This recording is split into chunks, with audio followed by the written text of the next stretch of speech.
நம்ம காஞ்சிபுரம் பெருநகரில் அமைந்திருக்கக்கூடிய பிரம்மபுரீஸ்வரர் ஆலயத்துடைய சிறப்பு பார்க்கலாமா? பட்டு வதனாம்பிகை சமேத பிரம்மபுரீஸ்வரர் கோவில். இந்த அம்மனை பார்க்கும்போதே அந்தளவுக்கு அழகும் அமைதியும் ஒரு பவ்யமான தோற்றம். இந்த ஆலயத்தின் சிறப்பு, இந்த சிவ ஆலயத்தில்தான் பிரம்மதேவர் சிவனை வழிபட்டு வரம் பெற்றதாகவும் நம்பப்படுகிறது. இத்தலத்தின் தீர்த்தம் பிரம்ம தீர்த்தம். தல விருட்சம் வன்னி மரம். பிரம்மதேவர் சிவனிடம் அருள் பெற்றதோடு பராசரர், பரத்வாசர், பிருகு உள்ளிட்ட முனிவர்கள், மகரிஷிகள், சோழன், பாண்டிய நாட்டு அரசர்கள் உள்ளிட்டோருக்கு இறைவனின் பெருமையை உணர்த்த பிரம்மதேவர் சிவனை லிங்கோத்பவ வடிவத்தில் பூஷித்தார்.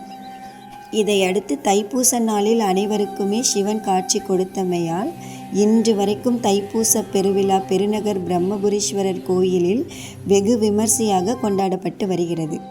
63 நாயன்மார்கள் மகா உற்சவம் பஞ்சமூர்த்தி திரு வீதி உலா நடைபெறுகிறது.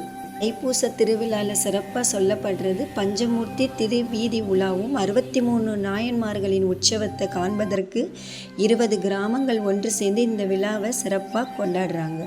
வேதங்களை பெற்ற பிரம்மனுக்கு காட்சி கொடுத்து வரத்தையும் கொடுத்தார். அதனால தான் இந்த ஆலயத்திற்கு பிரம்மபுரீஸ்வரர் ஆலயம்னு பெயர் வந்தது.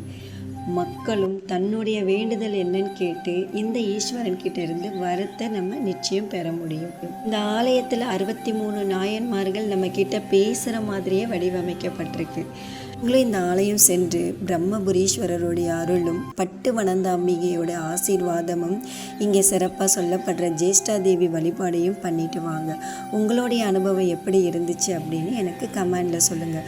உங்களுக்கு என்னுடைய சேனல் பிடிச்சிருந்ததுன்னா லைக் பண்ணுங்கள், சப்ஸ்கிரைப்